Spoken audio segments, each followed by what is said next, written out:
para estar com vocês, ouvir mais uma palestra, aprender mais um pouco, né? Então, eu quero só falar uma coisinha aqui antes de dar início, tá bom, seu Antônio? Só para fazer uma entrada. Apesar dos bens materiais, tenho andado opresso e quase infeliz. Necessito de alcançar uma vida alegre e esperançosa, buscar algo mais elevado, que corresponda aos meus anseios de paz. Desperta-me para os valores espirituais e os sentimentos de amor e de serviço, que me levantarão a confiança nas minhas qualidades e virtudes, livrando-me da dependência aos bens materiais, conseguindo firmar a minha segurança íntima sobre as qualidades e capacidades. Terei encontrado nova disposição para viver. A partir de agora, estabelecerei permanente ligação contigo, Senhor, e buscarei, em primeiro lugar, valorizar o que respeita a fraternidade, a sabedoria e a paz. Como resultado, aparecerá em mim a alegria e a felicidade. Sei que esta virada na forma de pensar exigirá o meu esforço, mas com a tua complacência atingirei meus novos objetivos. Obrigado, Senhor. Às vezes a gente está cheio de angústia, cheio de problemas, né? A gente acha que é só a gente que tem e fica ansioso. E então, eu olhando isso aqui, lembrei, eu podia falar isso lá, porque igual está aqui, muita gente está com o coração dessa forma, né? Então, vamos lá.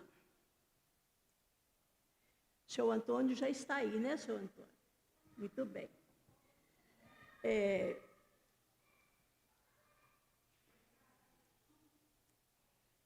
Nós vamos fazer a nossa prece, elevando os nossos pensamentos, pedindo a Jesus que coloque-nos diante da palavra do seu Antônio, aquilo que nós precisamos saber sobre a imortalidade da alma.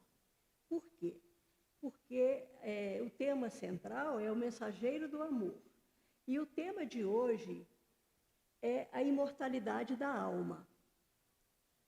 E a gente pouco sabe, né? Então, nós vamos pedir a Jesus que ilumine o nosso pensamento, nos envolva com sua bondade e nos mostre o caminho certo que nós vamos trilhar hoje, nessa reunião. Amado Mestre Jesus, esteja conosco mais uma vez nessa nossa caminhada. Nos proteja, nos guarde, nos ilumine, abra os nossos caminhos, a nossa mente, a nossa vida, para que possamos, Senhor, estarmos sempre em sua presença.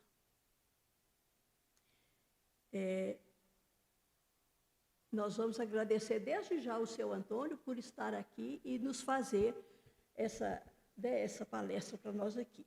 Eu procurei alguma coisa para mim introduzir aqui hoje. Reformemos nossa vida. A imortalidade da alma é uma das mais importantes revelações para a humanidade, pois através dela nos asseguramos da realidade do futuro e da certeza de que um dia, através de nossos esforços, atingiremos a perfeição a que todos estamos destinados. Por isso, o Cristo nos disse: vós sois deuses, e nenhuma de minhas ovelhas se perderá. Reformemos, pois, o quanto antes nossas vidas, para que possa surgir um novo homem mais feliz e harmonizado com o Cristo. Então, É difícil a gente falar, né, desse tema, mas estamos aí e convidamos o senhor Antônio para começar a nossa palestra. Boa noite.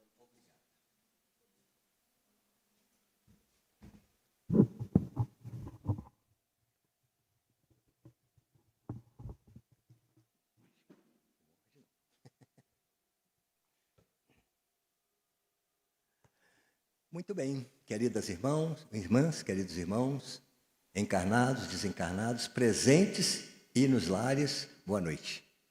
Que a paz de Jesus esteja conosco, que nós possamos aurir nos ensinamentos que vêm do plano espiritual para nós, as notícias, as informações necessárias para que nós possamos levar essa nossa caminhada, que é longa, muito longa, né, da melhor maneira possível e o mais rápido possível. Só que na nossa caminhada o mais rápido dura alguns milhões de anos, mas tudo bem, né? Deus é paciente, nos deu o tempo, então nós não temos que preocupar muito não. Temos que se preocupar conosco e principalmente com nossa evolução moral. A evolução moral é que realmente o que nos leva por caminhos melhores, né? Então, a imortalidade da alma é algo muito interessante da gente falar sobre isso, porque se nós prestarmos atenção, desde os primórdios, né, a humanidade sempre teve uma noção de que tem algo após a morte do corpo físico. Desde a pré-história.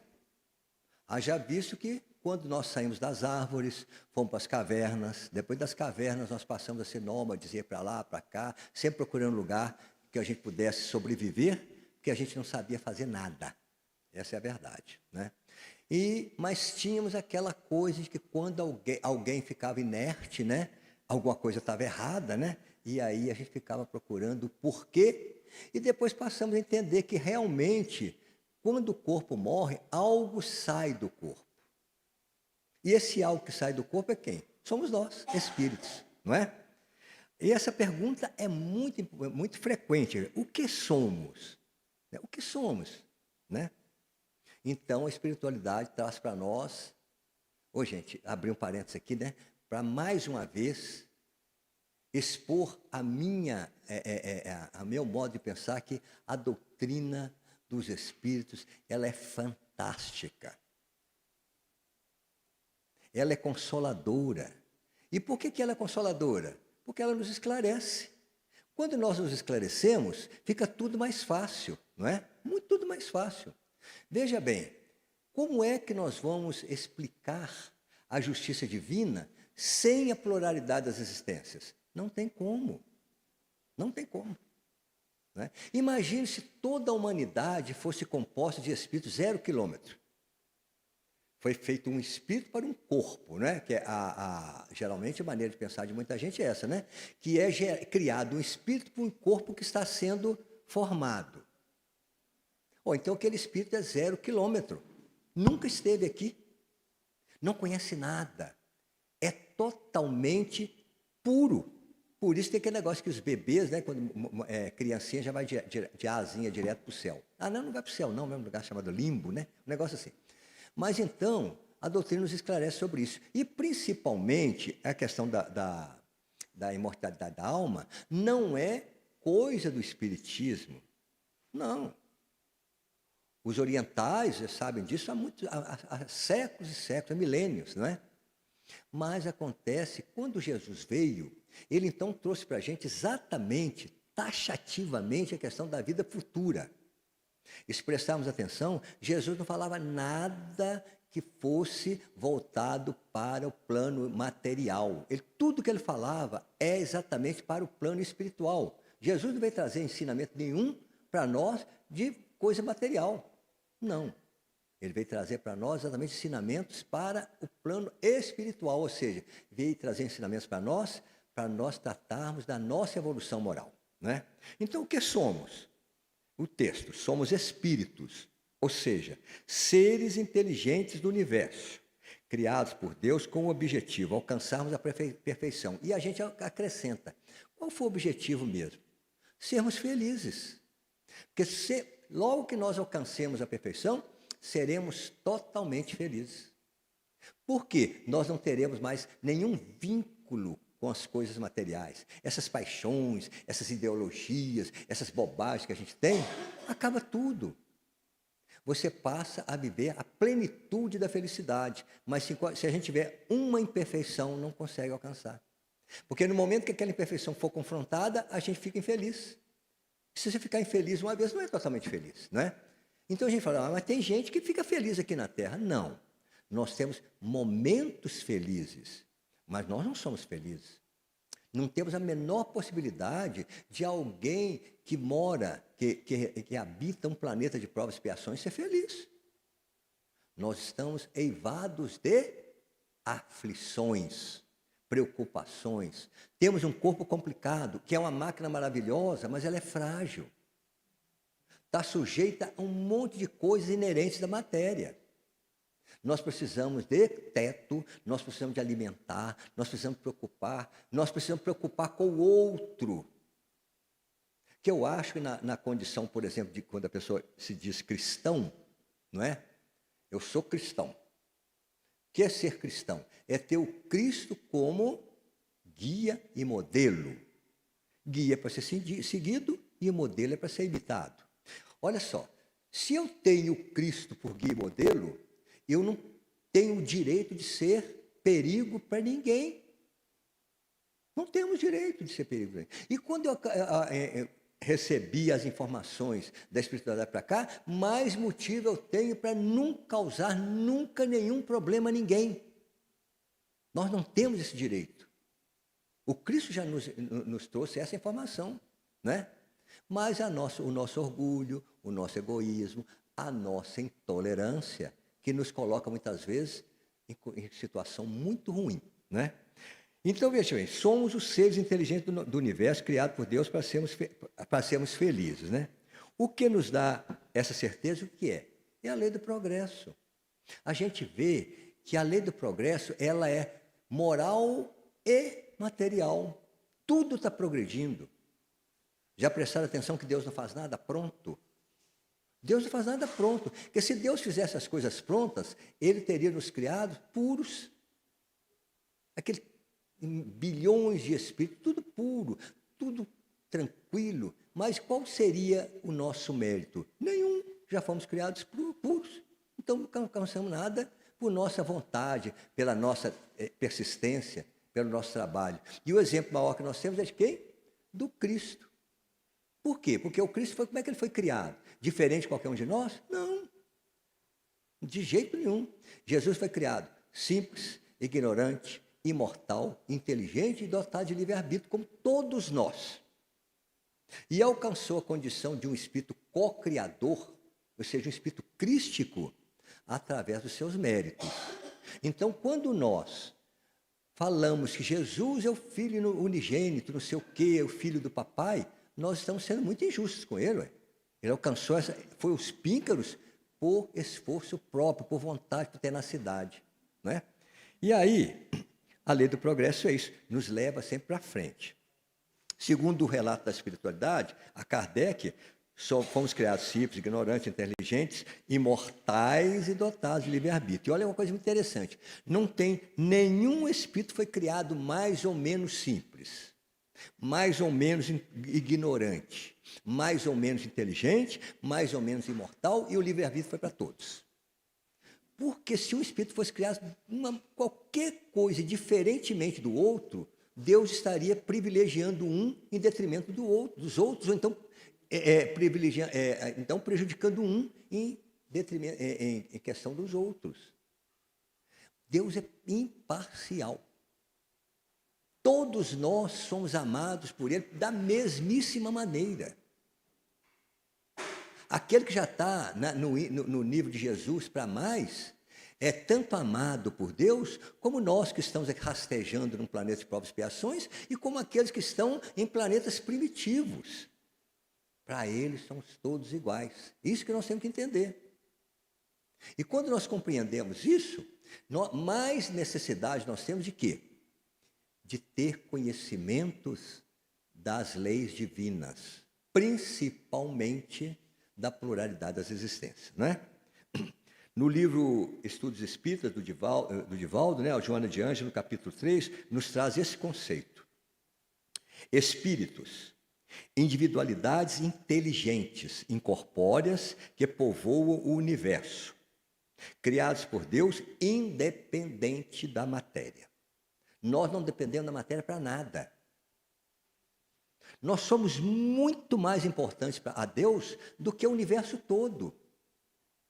Porque o universo foi criado para nós, os espíritos. Para quê? Se nós não precisamos de matéria? Porque para nós alcançarmos a condição de espíritos puros, nós temos que estagiar na matéria, que é aqui que está o problema. Aqui que estão as dificuldades que não tem no mundo, no plano espiritual. Já pensou você não ter esse corpo pesado, complicado? Já imaginaram a quantidade de energia que nós gastamos para manter essa máquina funcionando? É muita coisa. Estamos sujeitos a muitas coisas que o espírito não está sujeito. O espírito não está sujeito a frio, não está sujeito a fome, não está sujeito a temperatura, não está sujeito a nada, porque nada que é material o afeta. Aí alguém fala assim, mas e aqueles espíritos que estão sofrendo no umbral? Estão sofrendo porque não alcançaram a condição, não sabem ainda que não precisam passar por aquilo. Porque a consciência está ali, causando sobre eles um débito pesado, um ônus muito pesado das suas ações. Porque tudo que nós passamos é diretamente proporcional às nossas ações.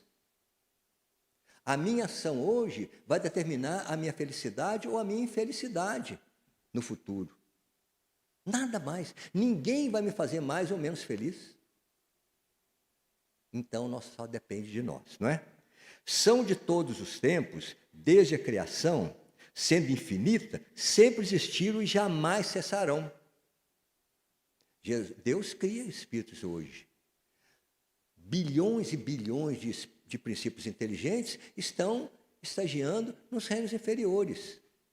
É claro que esses espíritos, quando eles alcançarem a condição de espírito, eles não vão ter suas primeiras encarnações num planeta como o nosso, que tecnologicamente, fisicamente, nós estamos bem. Nós estamos mal moralmente. Moralmente nós estamos realmente péssimos. Mas intelectualmente nós estamos bem. Não é? Pois não?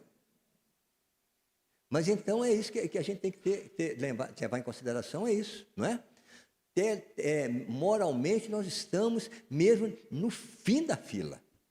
Então nós temos que trabalhar para ver se a gente vai pulando, né? O problema é que a fila anda, né? Perdendo-se nas origens do intricado da complexidade das leis, transcende ao entendimento humano o mecanismo do seu nascimento e formação. Isso os espíritos falam. No livro dos Espíritos, ela constantemente está sendo falado para nós. O que é? Nós não sabemos como fomos criados, quando, nem pensar, né? Não sabemos como, qual é o jeito, mas já tivemos uma luzinha, que nós saímos do Pai, luz. Isso aí já é algo importantíssimo. O Criador nos entrega luz. Um espírito que não tenha necessidade mais de agir na matéria, não precise de reencarnar em lugar nenhum, ele não tem perispírito. Ou então o perispírito é tão tênue que não dá para sentir forma nenhuma. Então o que é um espírito? Um facho de luz. De várias cores, é claro, que a cor também dos espíritos que já alcançaram a condição de não ter mais perispírito nessa condição densa, o que acontece? Ele vai brilhar e vai ter aquele matiz segundo a sua evolução. Quanto mais evoluído, mais brilha. Mais brilha. Nós somos luz, todos nós. Jesus foi taxativo. Fazei brilhar a vossa luz, porque nós somos luz. O espírito desencarnado, não é, alcança um patamar tal que o perispírito fica tão tênue que ele não tem forma. Não tem forma. Vou dar um exemplo. Vou sair um pouquinho do tema, tá? Que eu tenho que dar um exemplo aqui do André Luiz. Eu nunca consigo lembrar o nome dos livros. Isso é com tristeza, né? Mas Está num daqueles livros lá do André Luiz, tá? Nos primeiros, né? Naqueles primeiros livros do André Luiz. Ele foi levado a um conclave enorme, né? No plano espiritual, superior ao que ele estava. Então ele chegou lá e viu um monte de espírito encarnado e desencarnados. Ele já ficou meio assim, pô, encarnado misturado com desencarnado? É. Mas como é que ele estava conhecendo? Porque todo encarnado no plano espiritual tem um cordão ligando o corpo físico, né? Então, um desencarnado, quando chega assim, aquele, chega lá em cima e fala assim, aquele está encarnado, aquele está desencarnado. Então, é assim que ele funciona, né? Então ele chegou lá, adentrou, disse que era enorme o salão, né? Mas em cima de um tablado, né, tinha Quem já leu esse livro, só, por favor, se puder me dar uma luzinha aí, qual livro que é, me dá o toque. Quando eu contar a história, todo mundo que já leu vai lembrar. E que tinha um tubo translúcido, né, descendo assim, fazendo assim, fazendo um desenho assim, vertical, horizontal, vertical. E na ponta tinha uma saída. E que tinha umas cadeiras mais ou menos igual àquela ali, 12 cadeiras assim, com 12 espíritos desencarnados sentados ali. E que ele ficou curioso com aquilo, né? E perguntou, agora eu não lembro se é o áudio, eu não lembro dessas coisas, só lembro da história. Personagem eu não sei. E ele perguntou, o que está acontecendo? Ele falou, calma, você vai ver, você vai ver. Muito bem. E aí veio a pessoa que estava comandando, o coordenador da reunião, fez a prece inicial, muito bonita, etc, etc. E que daí a pouquinho, quando terminou a prece, aquele tubo iluminou. E aquele facho de luz veio descendo dentro do tubo, assim, entrou literalmente pelo tubo, né? Veio descendo pelo tubo, veio. Quando chegou embaixo, aquela luz foi descendo e foi tomando a forma humana. Tomando uma forma humana. Aí apareceu um senhor, né, tal, veio de uma palestra espetacular, que foi umas 5 ou 6 páginas, só a palestra dele, né? Fez a prece, voltou, entrou no tubo e foi embora. Aí que o André Luiz ficou grilado mesmo. Ele falou, o que está acontecendo? Ele falou, olha, é um espírito tão evoluído que o perispírito dele já é tão tênue, que é como se não existisse. Então, aqueles 12 espíritos sentados ali forneceram para ele o material para que ele tivesse condição de plasmar um corpo. No material formado por espírito. Mas o espírito não está desencarnado, ele não tem ectoplasma, mas ele tem densidade do perispírito dele para fornecer algo para aquele que não tem nenhum. Quer prova maior dessa da imortalidade da alma? Não é? Então, por quê? Agora, são indestrutíveis, jamais terão fim. Não obstante, possuindo princípio, quando a excelsa vontade os criou. Então, veja bem, nós não somos eternos, porque nós fomos criados. Mas nós não teremos fim. Uma vez criado é para sempre. Então, não adianta a gente querer não existir, que não tem jeito. Principalmente para aqueles encarnados que não querem existir nem no corpo físico, né? Querem ir embora de qualquer maneira e fazem bobagem. Não adianta, porque não morrem. Ninguém morre. E o desencarnado está mais vivo do que nós que estamos no corpo. Porque o espírito, quando ele pega uma condição, uma condição de entendimento, de sabedoria tal, ele pensa aqui e está em qualquer lugar que puder chegar, ele chega. Não tem espaço de tempo? Tem. Porque nós temos distâncias imensuráveis, né? Mas o espírito não vai ter problema nenhum de ir de uma galáxia na outra, não. O tempo para o espírito é tão curtinho que chega na outra galáxia. Muitos mil anos-luz. Por quê? Anos-luz. Por quê? Porque no espírito, quando ele está deslocando, é a velocidade do pensamento. O pensamento não tem limite, né? Eu pensei que agora, fui lá em Sírios. Se eu fosse um espírito desencarnado, evoluído, é claro, né? Porque eu não consigo, talvez em espírito, quando eu estiver, não saia nem de Belo Horizonte de Sabará. Talvez eu tenha que pegar o ônibus, né? Então, mas o espírito evoluído é assim. Ele pensa estar lá, né? Agora, a crença na existência de uma vida após a morte é atestada desde a idade da pedra. Isso é verdade, né? Agora vamos lá, Livro dos Espíritos, segunda parte, pergunta 76. Que definição se pode dar dos espíritos? Já foi falado lá na frente, mas só vou ler o texto do Livro dos Espíritos. Pode-se dizer que os espíritos são seres inteligentes da criação, povoam o universo fora do mundo material. Não precisa de mundo material para o espírito, para ele viver. No espírito precisa. Para quê? Né? Não há a menor necessidade. Agora tem uma nota aqui, ó. A palavra espírito, que nós falamos aqui, alma, né? O que é uma alma? A alma é um espírito encarnado. Se eu estou encarnado, eu sou um alma. Mas se eu sou desencarnado, eu sou espírito. Mas é a mesma coisa. Só que encarnado, o que acontece? Eu estou ligado a um corpo físico e qualquer lugar que eu for, como espírito, estarei ligado com ele, né? A diferença é só essa. Mas o Kardec, se a gente prestar atenção no Livro dos Espíritos, a coisa foi minuciosamente organizada, ele preocupou com tudo. Então, olha, se o espírito está encarnado, ele é alma, porque todo mundo fala em alma para baixo, mas alma para cima. Alma não é palavra inventada pelo Espiritismo, mas espírito é. Espírito é. Espírito, médium, mediunidade, são palavras que, perispírito, foram criadas por Kardec, não é? Então, olha só, a palavra espírito empregada aqui para designar as divindades, os seres extracorpóreos, não o princípio inteligente do universo, que saiu do Criador, né? Aquela bolinha de luz que saiu do Criador, foi envolta em fluidos densos, né? E começou a estagiar de uma maneira precária, não tem individualidade, não é?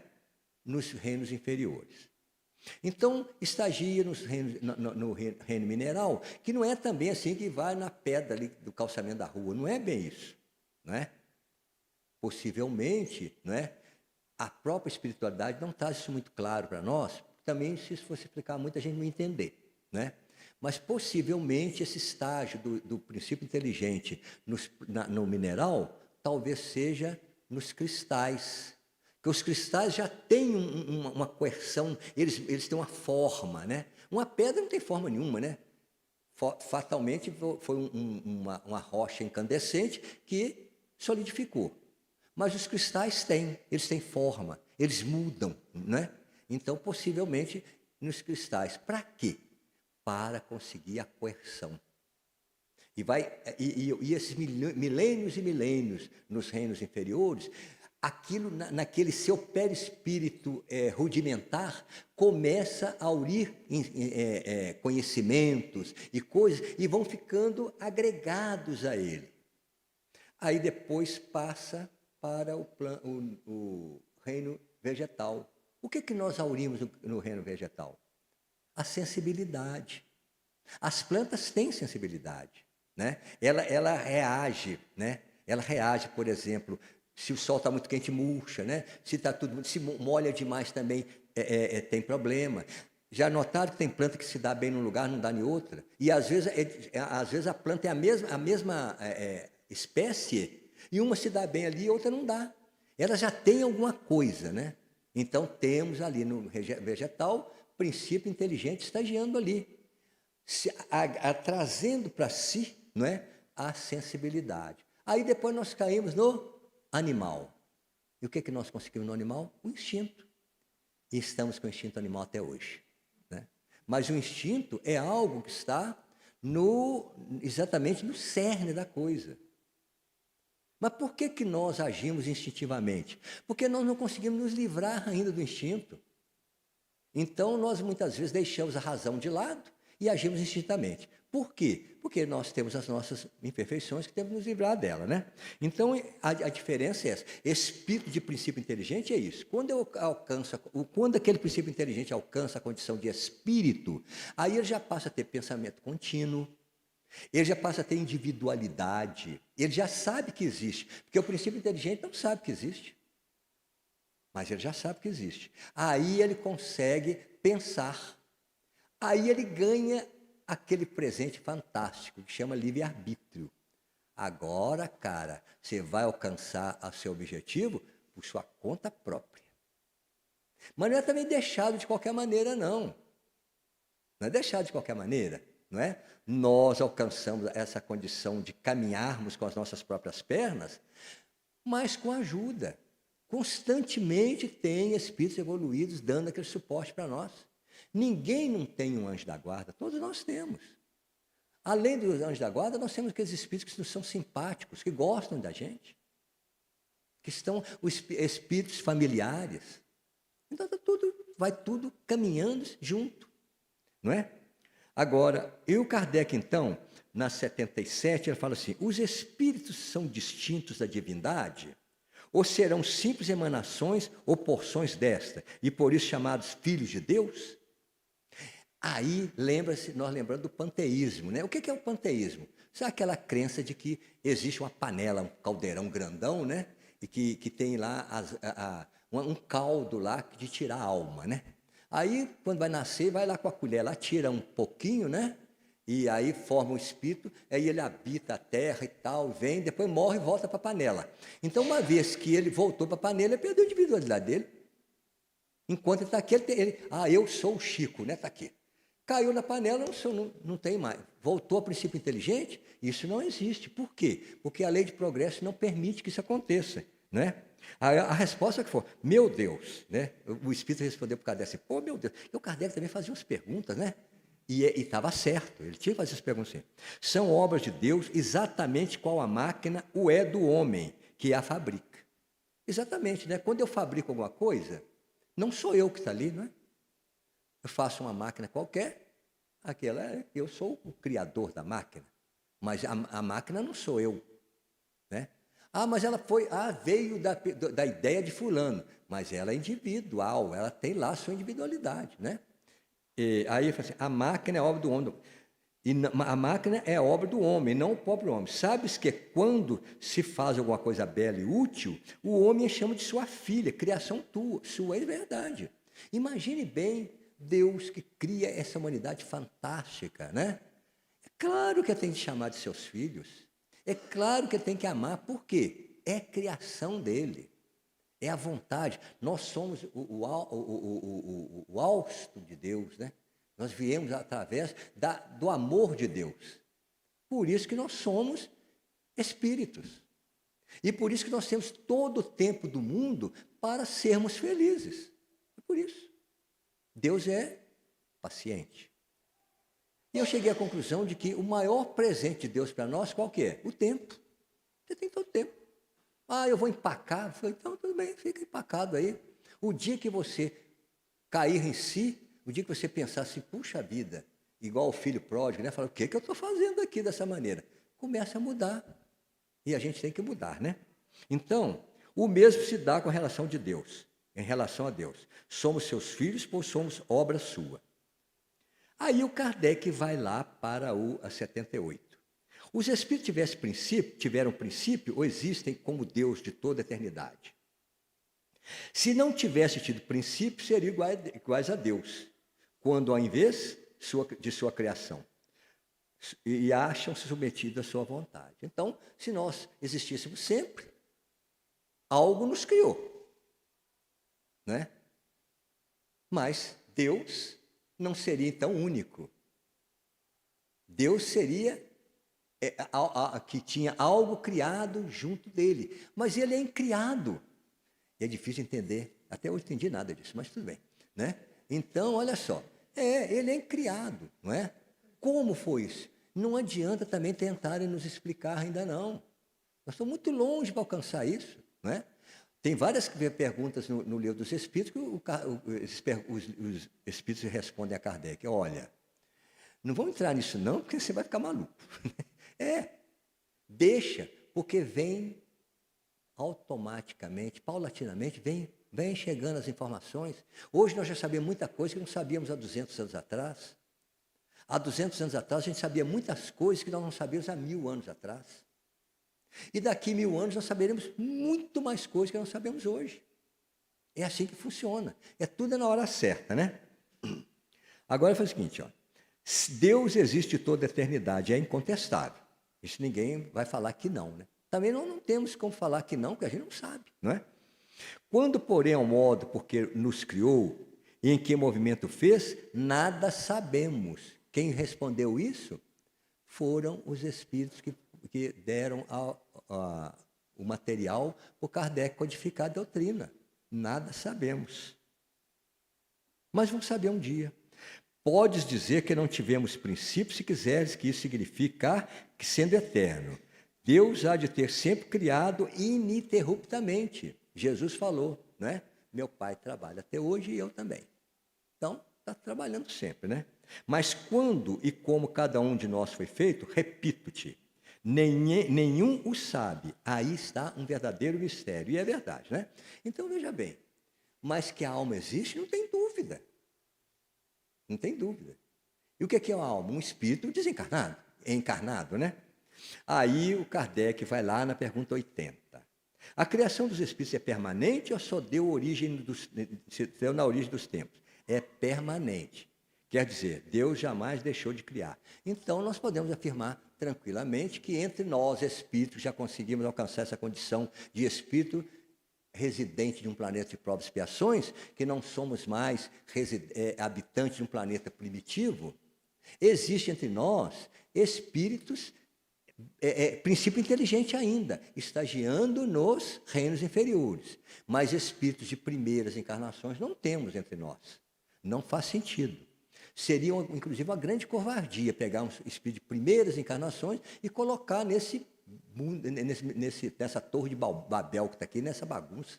Não tinha a menor condição. Iam ficar totalmente perdidos. Não é? Porque nós já alcançamos uma condição tecnológica muito à frente daqueles que estavam nas primeiras encarnações. Como é que eram os espíritos das primeiras encarnações? Nós estávamos ainda pendurados nas árvores. Não descíamos com medo. Se descer lá embaixo, eles ficavam naquela, se correr o bicho pega, se ficar o bicho come, né? Então eles ficavam lá embaixo, lá em cima, né? Mas às vezes o bicho subia, né? Então era complicado. Os espíritos se formam espontaneamente ou procedem um dos outros? Outra pergunta interessante, não é? Claro que, né? Que nós não podemos formarmos de um dos outros. É claro que não. Deus os cria, como todas as outras criaturas, pela sua vontade. Mas ele continua se repetindo. Gente. Olha como é que os espíritos evoluídos, espíritos bem evoluídos, eles são humildes. Mas, repito ainda mais uma vez, a origem deles é mistério. É mistério. Porque, veja bem, como é que faz essa transição? Já ouviu falar naquele elo perdido da ciência, né? Da antropologia, né? Do elo perdido, de quando saiu do símio para o homem. Tem um elo perdido. Mas aquele menino... Oh, gente, minha cabeça está uma tristeza. O juiz... Haroldo Dutra. O Haroldo Dutra, uma vez ele estava falando um negócio que eu achei espetacular, que ele foi buscar lá em André Luiz, que eu não tinha achado. O elo perdido, ele não se dá aqui na Terra, não. Ele se dá no plano espiritual. Essa mudança, princípio inteligente, espírito, se dá no plano espiritual. E aqueles espíritos gerados digamos, daquela fornada, né, que subiu, eles vão encarnar onde? Num planeta primitivo. Então, não tem problema. E quando você começa a pensar, raciocinar logicamente, faz sentido, né? Porque iria ter uma diferença muito grande, né, das pessoas que, se bem que a gente chama civilizado, e às vezes o civilizado é mais selvagem do que aquele que ignorante que eles chamam, né? Mas aquele civilizado está muito longe intelectualmente do outro. Como é que foi para nós alcançarmos essa condição de termos essa intelectualidade hoje? Nós já tivemos cérebro de 300 e poucos milímetros cúbicos, né?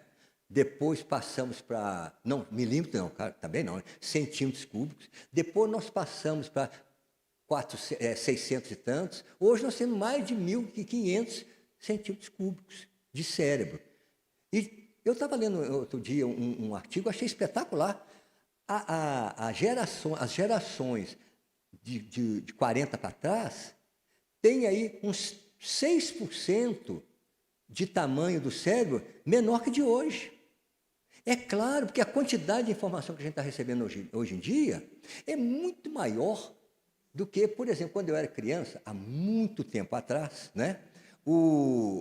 As informações que a gente tinha eram muito menos que de hoje, muito menos. Por isso que você pega muitas vezes o equipamento que você fica, o que eu vou fazer com isso, né? Então, aí pega o menino assim, sai com ele numa boa. O menino é mais inteligente? Não, porque a inteligência é intrínseca do espírito, mas ele tem inteligência mais desenvolvida.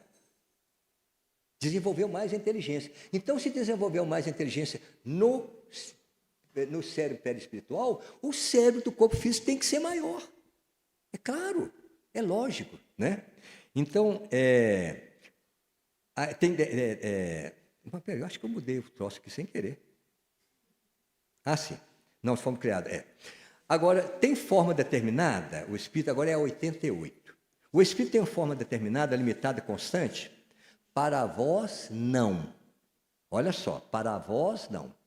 Que se um vidente ver um espírito sem perispírito, ele vai ver uma tocha, uma centelha, né? Para nós, não, mas para vós, sim.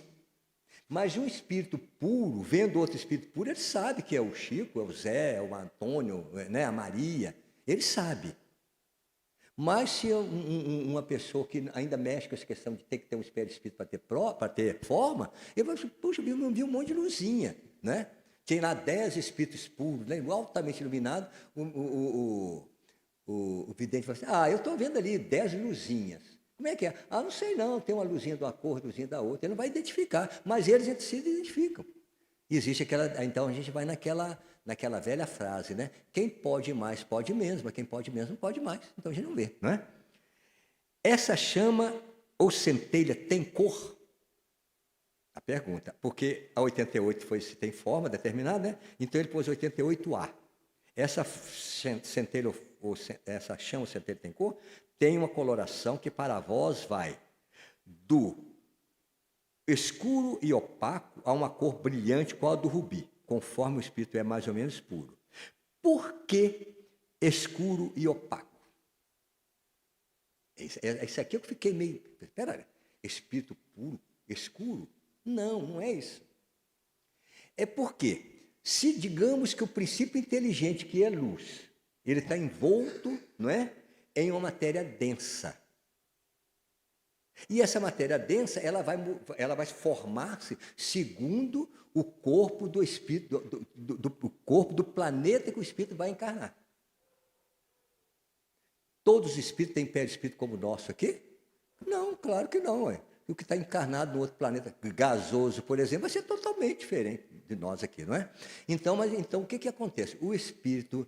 No planeta que ele vai encarnar, ele aure, ele consegue ali, ele adquire um perispírito com as características do planeta que ele vai encarnar. Por quê? Porque ele não tira o perispírito, não é do fluido cósmico universal? Mas o fluido cósmico universal é diferente para cada planeta. O fluido cósmico universal daqui da Terra é diferente do fluido cósmico universal que envolve Marte, que envolve Vênus, Saturno, etc., Sírios, etc. Então, ele tem que conseguir, né, um perispírito ali compatível.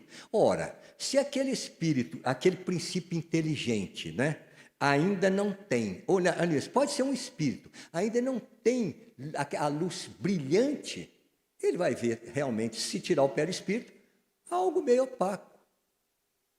E se aquele for um pouquinho mais evoluído, ele vai brilhar. Se for um Jesus, por exemplo, brilha até o corpo físico. Lembremos da transfiguração. Na transfiguração, Jesus tornou-se tão brilhante, né, que essas luzinhas de LED aí tira de letra. Vamos ver uma lâmpada de LED de 500 watts, moleza.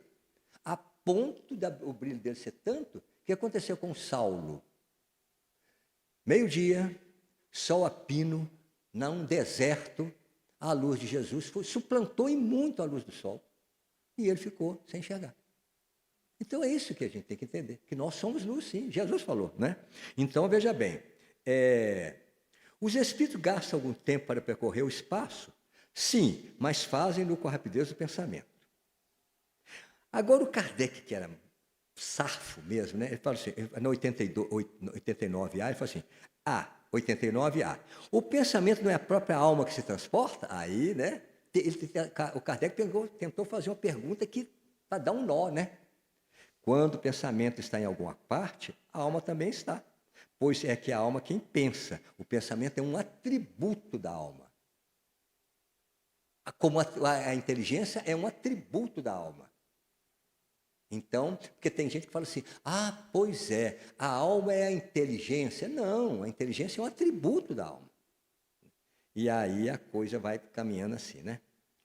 E aí, bom, mas agora eu vou deixar um pouquinho de lado essa questão aqui, porque vamos dar mais uma firmeza na sobrevivência da alma. Porque nós podemos falar tudo isso, né? E quando a pessoa morre, a alma morre também. Aí não, a gente sabe que não é verdade, né? Agora, só uma coisa assim, a matéria opõe obstáculo ao espírito? Nenhum. Eles passam através de tudo, água, terra, fogo, o que for. Nada que é material segura o espírito, em tese. Porque tem espírito que tromba na porta, né? Mas depende de quê? Da densidade do seu perispírito. Ele não sabe que ele atravessa. Porque se ele souber que ele atravessa, né? Mas ele não sabe. E às vezes nem sabe que morreu. E fica lá, meu Deus, eu quero entrar, está chovendo, né? Esperando alguém abrir a porta para ele entrar em casa. Né? Isso acontece muito. Mas depende de quê? Da evolução moral daquele espírito. Da condição de entender, que está pegado. Porque se o desencarnado está voltando para casa, é porque ele é pegado à terra. E nós sabemos que o Paulo falou assim, que nós somos rodeados por uma nuvem de testemunhas. Né? O que ele quer dizer? Que os espíritos pululam entre nós. Está cheio de desencarnados, mas aqui tinha que ter mesmo, né? Cheio de desencarnados, mas na nossa casa está cheio de desencarnados também. O problema é o seguinte, é que nós precisamos de escolher as nossas visitas, porque tudo é sintonia, né? Se nós sintonizamos numa frequência baixa, quem vai ficar conosco na nossa casa? Espíritos que pensam como nós, lógico, né? E aí, mas não tem nada, né? O dom da ubiquidade, né? O espírito pode estar em vários lugares ao mesmo tempo? Sim e não, né? Por quê? Porque o espírito ele não pode se dividir, né? Eu vou deixar um pedacinho aqui, outro pedacinho ali, outro lá, não. Mas por que ubiquidade? Porque a velocidade é tão grande que ele se locomove, que imagine bem, Belo Horizonte, Brasília, né? Na velocidade do pensamento, o espírito está aqui, pensou em Brasília, ele está lá. Pensou lá no Afeganistão, ele está lá. Então, parece que ele está em vários lugares ao mesmo tempo, mas é um só. Parece não, ele está em vários lugares ao mesmo tempo, mas é um só, e não vai se dividir para isso, né? Todos os espíritos irradiam com igual força? Longe disso. Essa força depende do grau de pureza. Bom, agora as provas... Vamos ver se esse relógio não anda mais devagar, não? Vamos dar Vou fazer uma força de pensamento aqui para ele voltar um pouquinho, que eu vou precisar de mais uns minutinhos.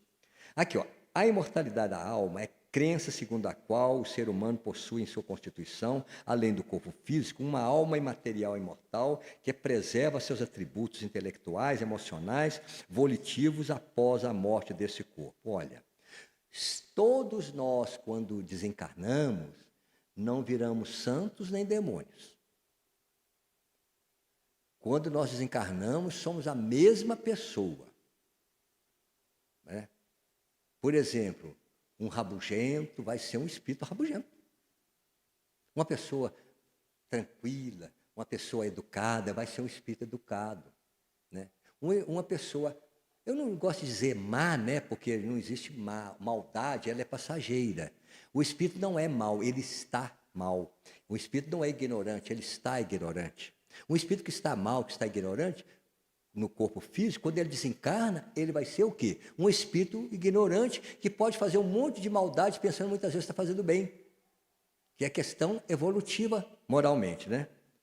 Olha só que interessante, a imortalidade da alma não é prerrogativa do espiritismo, não. Pois todas as civilizações da antiguidade acreditavam na mortalidade da alma. Inclusive os hebreus. Tanto que eles tinham o Deus Adonai, Javé, etc., etc., que eles oravam para que Javé levasse para o céu, não é? Então, todos aqueles que são espiritualistas O que é espiritualista? É a pessoa que acredita em algo após o corpo físico.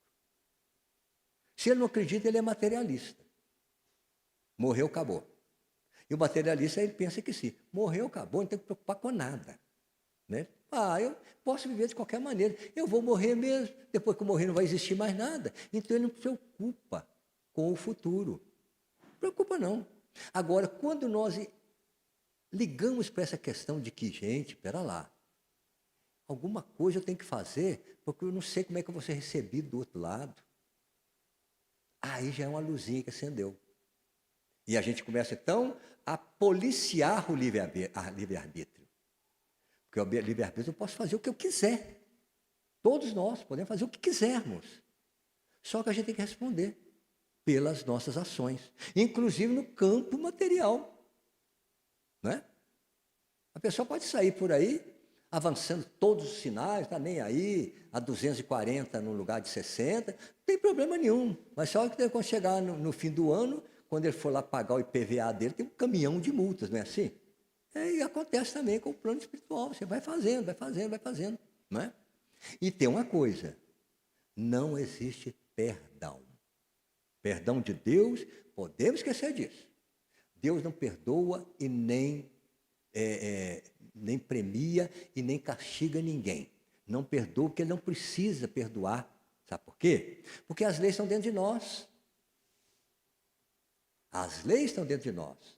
Quando nós achamos que estamos sendo castigados por Deus, não. Nós estamos castigados pela nossa consciência. Porque nós estamos aqui exatamente no local que nós pedimos para estar. Com as pessoas que nós pedimos. No local que nós pedimos. Porque nós sabemos perfeitamente das nossas necessidades. E nós nos julgamos. Por que eu estou falando isso? Porque os egípcios tinham um negócio interessante. Os egípcios tinham certeza absoluta da imortalidade da alma. Para isso, preparavam seus mortos para a vida depois da morte. E assim se desenvolveu a mumificação. Só que eles pensavam que o espírito, principalmente dos nobres, eles, depois, aquele corpo, eles iriam usá-lo. Isso está até hoje, que o pessoal está pensando aí no Natal, do dia de juízo final, né? Que todo mundo vai receber seus corpos de volta. Então, todos nós temos que gostar muito do nosso corpo, tá? Porque não adianta ficar com raiva dele. O que nós precisamos é dele. Né? Esse é o nosso corpo. Né? Não adianta ficar com raiva. E outra coisa, aí se você desencarna na crença, né, do juízo final, você, em alguns vai dormir, outros vai para o purgatório, outros vai para o céu, não importa como, né? O que vai acontecer? No juízo final, você vai habitar esse mesmo corpo. Já pensou? Se você não gosta dele, e vai ficar agora eternamente. Né? Então, vamos amar os nossos corpos. Tá? Olha só. Entre os egípcios, Anubis, que era o deus dos mortos, conduzia o morto, a alma, né? Na presença de Osíris. Osíris era o maior deus deles lá. Para a região egípcia, era importante a preparação dos mortos, pois Osíris poderia conceber a reencarnação. E olha que interessante. Então, eu chegava com a alma lá, em frente a Osíris, estava sentado lá, todo imponente, né? Uma balança de lado, aquelas balanças que tem dois pratos, né? Aqui. E num prato dessa balança tinha uma pena. Estava lá, tombado para o lado da pena. Né? Muito bem. Aí pegava o coração daquela alma e colocava no outro prato. Pesou mais que a pena, a Deus viola, dançou. Por quê? Porque o coração estava pesado. E antigamente achava-se que a sede do sentimento, tudo era o coração. Né? Então, o que acontece? Aí o Osíris ia falar, você vai voltar. Aí, sobrevivência da alma, você vai voltar. Então, você sobreviveu, né? Você vai voltar. Por exemplo, seu pecado pesou muito mais que a pena. Você vai voltar como um cachorro, vai voltar como rato, como cabrito, como o que for. Porque eles acreditavam na metempsicose, né? Você pode voltar de maneira inferior à condição humana. Mas nós sabemos na doutrina que não é assim. Que o espírito, quando ele alcança um patamar, ele não retroga. De maneira alguma não retroga. Ele pode ficar estacionado ali, né?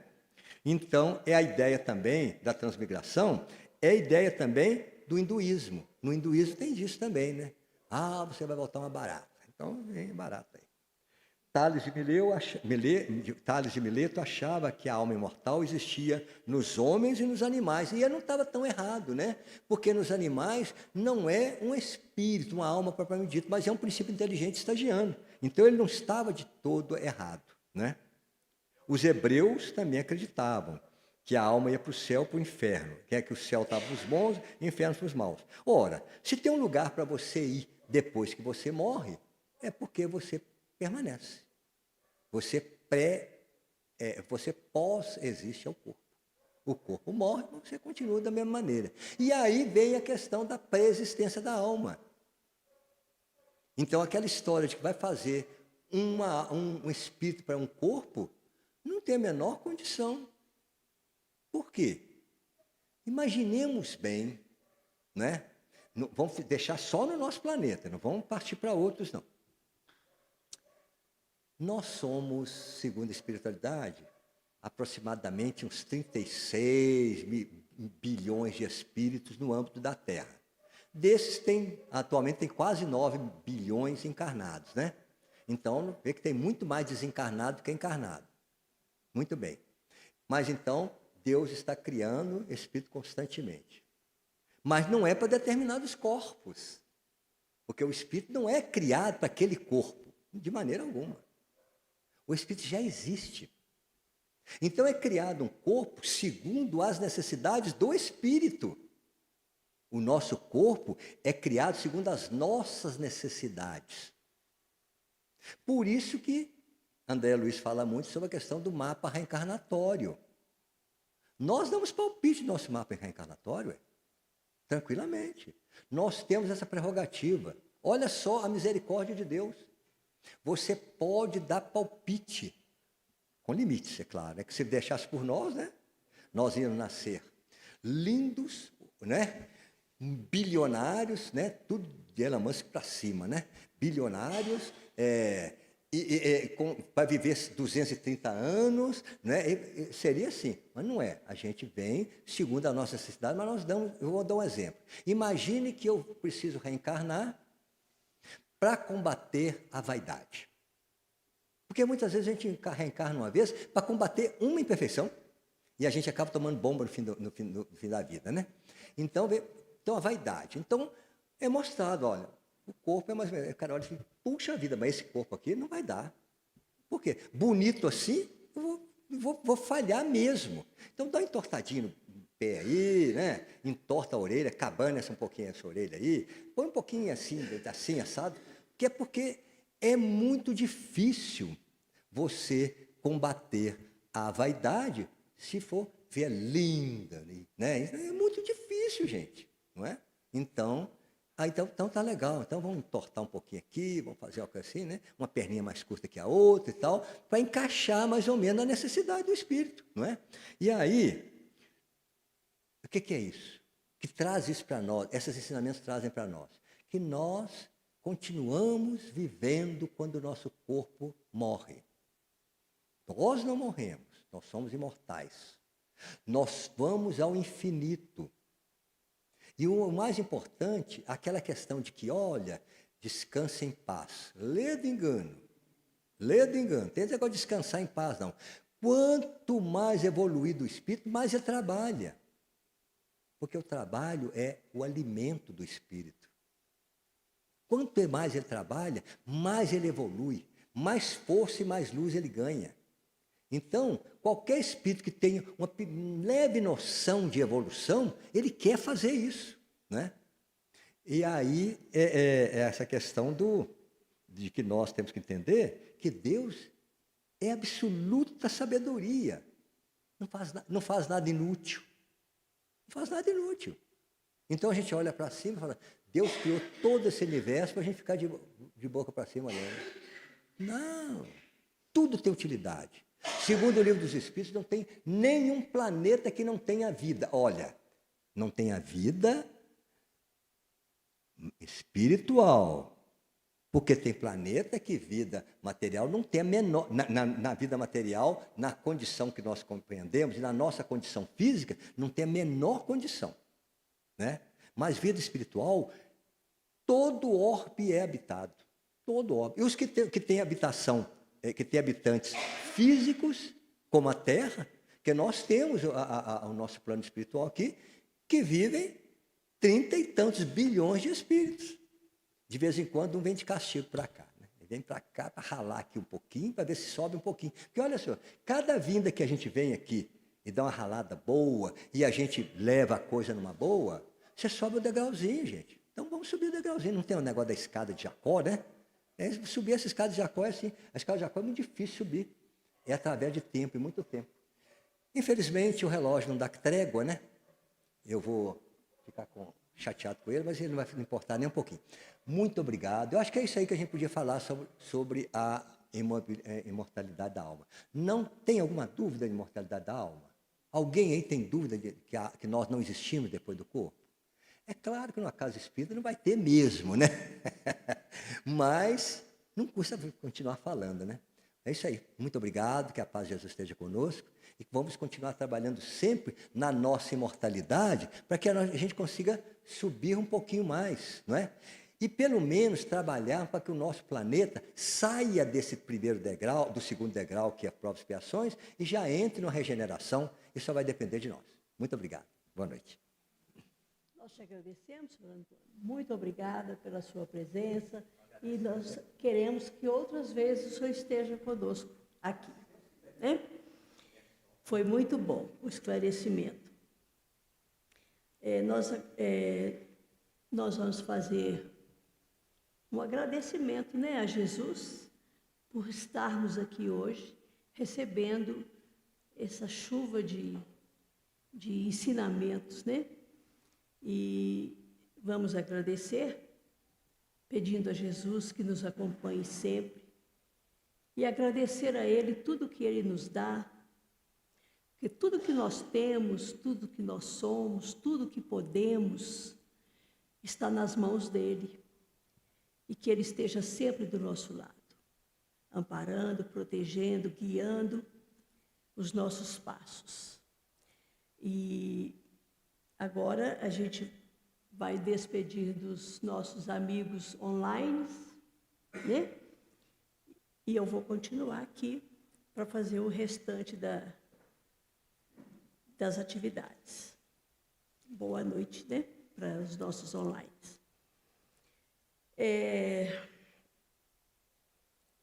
Divulgar o próximo tema do US